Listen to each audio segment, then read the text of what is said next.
Treat yourself as if you were someone you were responsible for helping. In my line of work, I meet countless of health providers, doctors, nurses, physiotherapists who work ridiculously long hours taking care of other people. The sick, the elderly, newborns, premature babies, they spend countless and countless of hours taking care of other people. But if you were to ask them how well they take care of themselves, they would probably be deficit in that area. The surprising thing is that fact is not exclusive to just healthcare professionals. In fact, most people do a much better job taking care of other people than they do taking care of themselves. One of those people on the top of the list are mothers. They spend hours and hours taking care of their babies, taking care of their kids, while neglecting to take care of themselves.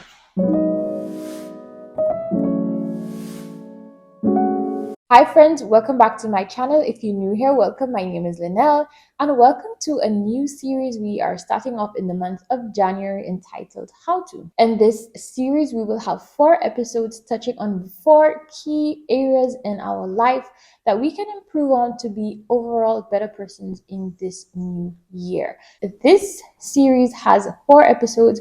We will be touching on health, parenting, marriage, and faith. So if you are interested in any one of those topics, be sure to hit the subscribe button so that you can enjoy those videos. So without further ado, let's get started. As we discussed earlier, a lot of people invest time, energy, money into taking care of their grandparents, their parents, their kids, but they don't do the same thing for taking care of themselves. And at the end of the day, if you are not healthy, if your health is not intact, then what do you have? I am a doctor, trust me. I see sick people all the time. If you are sick, you cannot work. If you are sick, you cannot spend time with your family. If you are sick, you don't enjoy your vacation. If you are sick, you basically have nothing. So if you are looking for something to prioritize in the year 2023, then let's start with our health. Let us start prioritizing taking care of ourselves.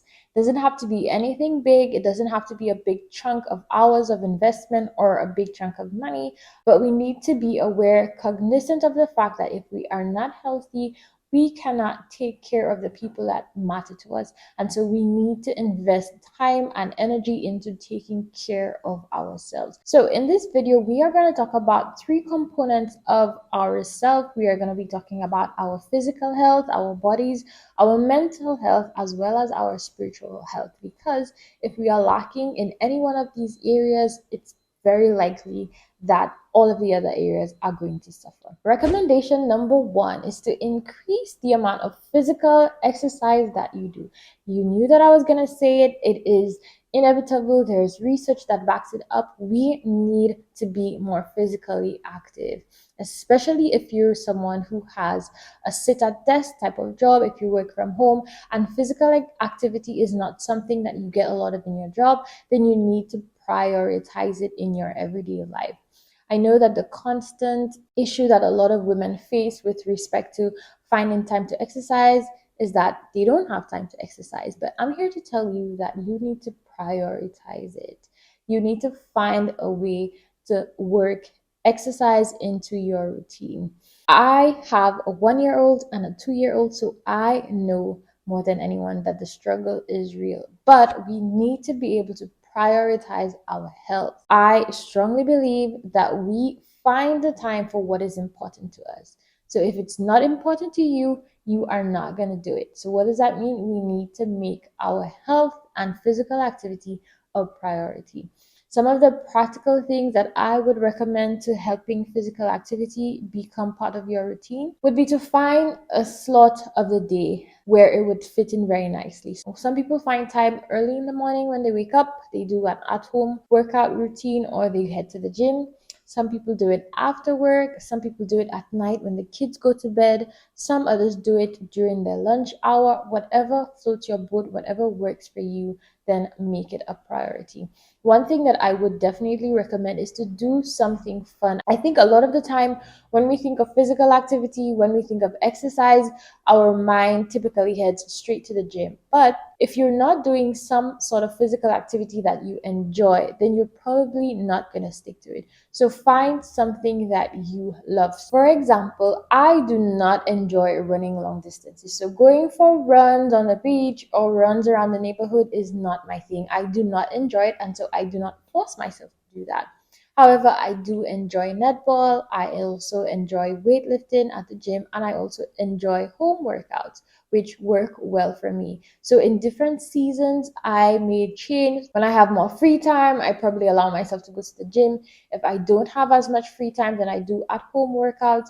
But the important thing is to make it a priority, make time for it, as well as to do something that you enjoy so that you feel motivated to do it. Maybe you do not like working out, but you enjoy dancing. Find a fitness dance class. There are lots of different things, especially with the internet, that you can find on YouTube for free that you can incorporate into your routine so that you can get your heart rate up. Recommendation number 2 is to book that appointment. Several appointments. Book an appointment with your dentist to have your teeth cleaned and checked. Book an appointment with your gynecologist so that you can have a pap smear done. Book an appointment with your general practitioner so you can have your breast exam done, a mammogram if it applies to you, but book those appointments. Prophylactic medicine is the best medicine. Prevention is better than cure. It's a lot cheaper as well, and it's a lot less hassle to deal with something prophylactically than it is when it's full blown. Like I said, I'm a physician. I see cervical cancers all the time. I see breast cancers all the time that are found in the late stages, mostly by women who do not get regularly checked. I'm not saying to obsess about it, I'm not saying to get anxious about it, but I am saying to do your due diligence. But book that appointment for you. Get your teeth checked, get your breast checked, get your cervix checked, get your blood pressure and your sugars checked. Get those doctor's appointments and prophylactically prevent any medical complications. My third recommendation is to improve sleep hygiene. Sleep has been scientifically proven to be necessary. We need rest. We need rest so that we can recuperate. And if we are not resting well at night, then it's going to be very difficult for us to function well during the day, as well as fight off infections. As we know, resting is good for our immune system.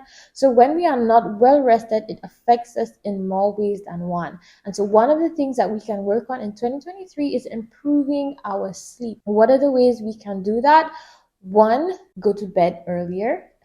A lot of us, we like to stay up late because when we put the kids to bed, we just want an hour or two to ourselves. But sometimes it's best to put the phone down, put the book down, and go to sleep so we can get that extra hour or two to ensure that we're well rested. If you do not have a quiet room, I would definitely recommend using a sleep mask. Those help a ton in helping us remain asleep. I would also recommend discussing with your health provider the use of magnesium tablets to help you sleep better at night. Those have some studies that show that they help improve sleep. Some people also take melatonin, and I've also heard some people who use CBD oils to help with anxiety, and that improves their sleep. So talk with your healthcare providers to know if any of those things might be healthy for you. So my fourth recommendation has to be with our diet. The saying goes, you are what you eat, and that is very, very true. What you eat, what you ingest, what you put inside of you has a significant impact on your health. Now, I know it's very challenging to filter all of the information available. It's very difficult to know what exactly you should be eating. But if I were to focus on any two things in the year 2023, I would do these two. One increase your vegetable intake, and two, decrease your sugar. These two things are known far and wide to be beneficial to your health. Vegetables are never a bad thing, and most people are deficient in the amount of vegetables that they eat. So I would definitely try to incorporate more of those. For the month of January, I am working on a salad a day challenge where I am challenging myself to eat at least one salad every single day, whether it's fresh or cooked. But I want to make sure that I'm having at least one serving of vegetables a day. No, that's not enough, but it is definitely a start, especially if you have been deficient in that area. Another thing that I will be challenging myself to do in 2023 is to decrease my sugar intake. I have a sweet tooth, and this is definitely a weakness for me. I love candies, I love desserts, I love sugary drinks, and so decreasing my sugar intake is definitely a goal for me and could be something that you are looking forward to doing in the year 2023. Excessive sugar intake, of course, increases the risk of diabetes, heart disease, obesity, and so you can never go wrong with decreasing the amount of sugar that you eat. And by no means am I saying that you need to be excessive and never drink a soft drink again. That's not what I'm saying. But most of us, we do need to decrease on the amount of sugar that we consume. Let's move on to some recommendations to improving our mental health. Number one, top of the list, reducing our social media intake. Yes, you're watching this on YouTube. I've probably promoted it on Instagram. But it is never a bad thing to do a social media detox. I personally am trying to do a social media detox once a week, and I would definitely recommend the same. Social media is good, it is great, I love it, it has a lot of benefits to it. I am not cramping down on social media, but I do think that excessive use is definitely a sore thumb, and I think it would be very beneficial if we did dedicate some time off of it where we are not constantly bombarded with what other people are doing, what other people's houses look like, what other people's children are doing, what we're not doing. Social media can really take its toll if we are not careful to deal with it well. So, one of the things I would definitely recommend to work on in this year is to do a social media detox. Some people do 1 hour every day where they put their phone away and they have at least 1 hour in the day when they're not on social media. Some people do 1 day of the week. Some people take a week off every 3 months. Whatever floats your boat, whatever works for you. But I would definitely recommend getting off social media very often throughout your day. Tagging off of social media detoxing, one of the things that I would recommend would be unfollowing people that are not good for your mental health. So while you want to ensure that there is time when you are not on social media at all, I would also recommend that when you are on social media, that you are following people who light you up, who inspire you, and unfollowing people who do the opposite. So I know, for example, there are some people when you see their posts and their stories, it feeds into jealousy and anger and comparison. It can really stimulate some negative emotions. I would definitely recommend to unfollow these people. They could be people that you know, they could be people that you are acquainted with. It does not matter. But if their space is not serving you in the season of life that you are in, then I would definitely recommend unfollowing them. So, next on the list of recommendations for improving our mental health would be to develop, cultivate interest outside of taking care of the kids. Now, you're asking, where would I have the time for that? Between cleaning diapers and helping toddlers in the bathroom, cleaning up their messes, spending time with them, spending time with hubby, work.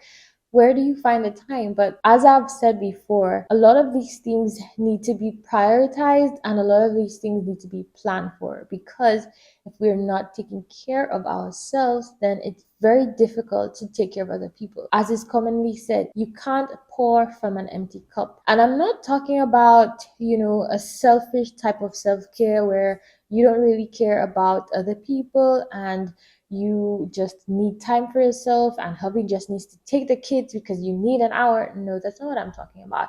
I think there's a time and place for everything. So there are seasons when there's not much self-care going on, when there's not a lot of prioritizing of taking care of yourself.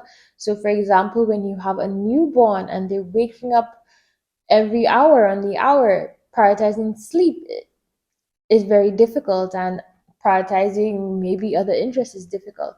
But I do think that sometimes we need to make an effort and be intentional about taking care of ourselves, because if we are not well, we cannot take care of other people. One of those recommendations that I include is always finding something that you are interested in that does not involve the children. So for me, I like painting, for example. Others like music and playing musical instruments.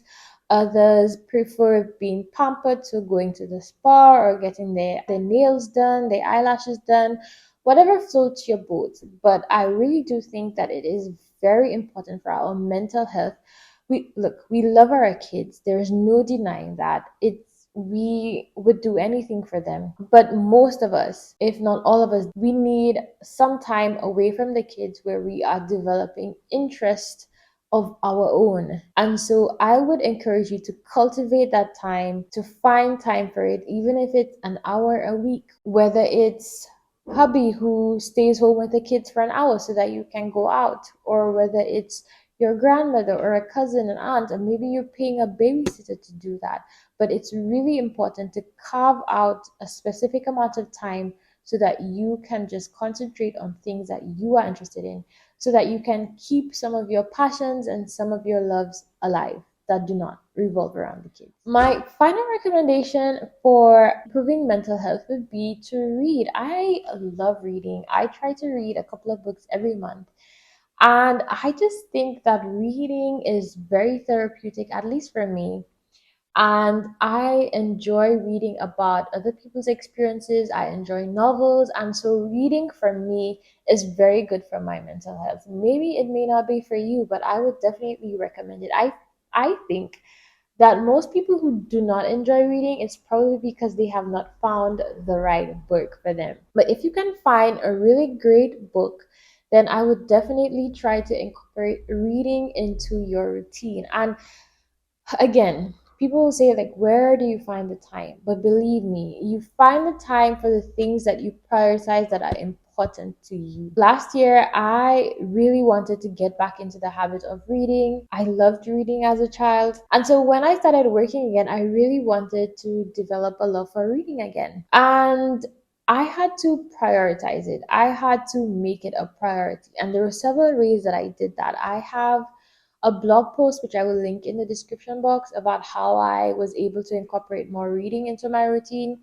But that meant putting the phone down, because something that I always say is whenever you say yes to something, it means that you're saying no to something else. So, whatever it is that you want to prioritize, it means that you're probably saying no to something else. So, if reading or exercise or developing a personal hobby, or if any of those things that I mentioned previously a priority to you, then you need to look at things that are not a priority and say no to those so that you can say yes to the things that are. I would definitely incorporate reading into my routine. If you are interested in seeing some of the titles that I'm reading this year, then comment, let me know, and maybe I could do a separate video about that. Now let's move on to our spiritual health, which, even though it's the last section, it is by no means the least important. In fact, I would dare say that it is the most important thing that you can work on in 2023. So if after listening to all of these things and you just want to focus on one or two, then I would definitely give this category a listen to, because I think that spiritual health is the most important thing that we can work on the entire year. If this year were to pass by and you did nothing else but grow just a tiny bit in your spiritual life, then you have accomplished a lot. So, two of the things that I would definitely recommend to grow in your spiritual life would be: one, to practice an attitude of gratitude. I spoke about gratitude in a previous video, which I will link in the description box below.